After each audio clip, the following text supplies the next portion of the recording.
be a Capulet. What's in a name anyway? He that but calls a nose by any other name would still smell. Romeo, Romeo, doff thy name and use thy name for which no pride, listen, take them to me to myself. Take me a bad word and call me but love, for I shall be newly baptized henceforth. I shall never be Romeo. What did you say? Call me but love, and I Call shall you be butt love? No. Call me but love. Okay, you're butt love. No. What man art thou? Art thou not Romeo? And a Montague?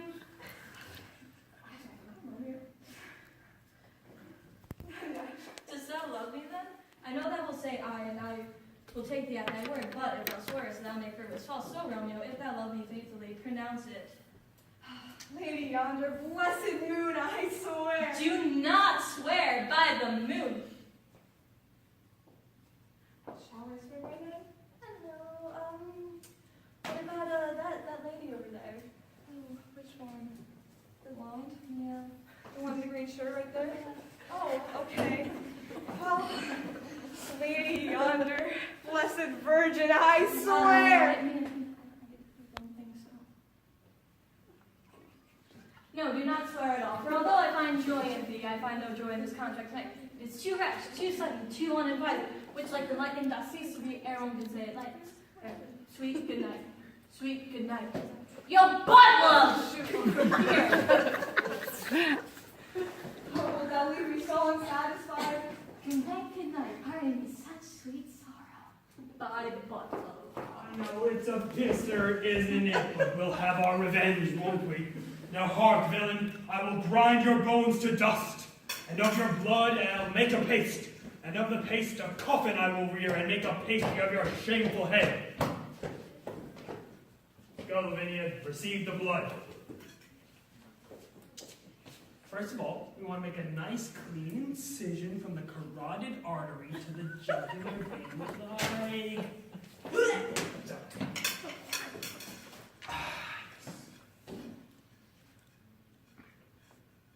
Make sure you're using a big bowl, because the human body's got about 4 quarts of blood in it.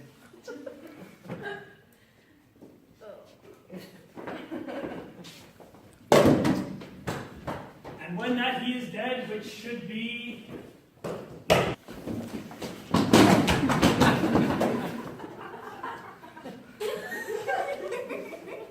Well, we're out of time.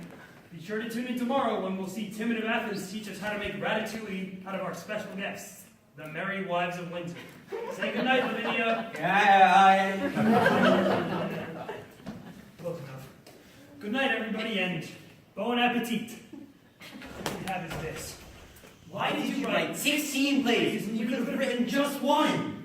Well, in answer to this question, we have taken the liberty of condensing all 16 of Shakespeare's comedies into a single play, which we've entitled The Comedy of Two Well-Measured Gentlemen Lost in the Merry Wives of Venice on a Midsummer Night's 12th Night in a Winter. Or Cymbeline taming Pericles the Merchant in the Tempest of Love as much as you like it, for nothing. Or Four Weddings and a Transvestite. Act 1. A Spanish duke swears an oath of celibacy, turns the rule of the kingdom over to his sadistic and tyrannical twin brother. He learns some fantastic feats of magic and sets sail for the golden age of Greece, along with his daughters. 3 beautiful, virginal sets of identical twins. While rounding the heel of Italy, the dukeship is caught in a terrible tempest, which in its fury casts the duke upon a desert, along with the loveliest and most virginal of his daughters, who stumble upon a cave, and in it, violated by a creature who is either a man, a fish, or both. Act 2. The long-lost sons of the Duke's brother, also, coincidentally, 3 sets of identical twins, have just arrived in Italy. Though still possessed with an inner nobility, they are ragged, destitute, penniless, flea-infested shadows of the men they once were, and in the utmost extremity are forced to borrow money from an old Jew who deceives them into putting down their brains as collateral on the loans. Now, the 6 brothers fall in love with 6 Italian sisters, 3 of whom are contentious, sharp-tongued little shrews, while the other 3 are submissive, air-headed little bimbos. Act 3. The other identical daughters of the Duke wash up on the shores of Italy, disguise themselves as men, and become pages of the shrews and matchmakers to the Duke's brother's sons. They lead all of the lovers into a nearby forest where on a midsummer's night, a bunch of mischievous fairies squeeze the fruit of hermaphroditic flower into the shrew's eyes, causing them to fall in love with their own pages, who have in turn fallen in love with the Duke's brothers' sons. Excellent. The elderly fathers of the Italian sisters, finding their daughters missing, sends messages to the pages telling them to kill any man in the vicinity. However, unable to find the men in the forest, the faithful messengers, in a final misguided act of loyalty, give the messages to each other and kill themselves. Meanwhile, the fish creature and the Duke arrive at the forest disguised as Russians and, for no apparent reason, perform a two-man underwater version of the Nutcracker. Act 5! The Duke commands the fairies to right their The wrong, pages and the bimbos get into a knockdown, drag-out fight in the mud. during which the pages' clothes get ripped off, revealing their female genitalia. The Duke recognizes his daughters, The Duke's brothers' sons recognize their uncle, and they all get married and go out for dinner. except for a minor character in Act 2 who gets eaten by a bear, and the Duke's brothers' sons who, unable to pay the old Jew, give themselves lobotomies. And they all lived happily ever after.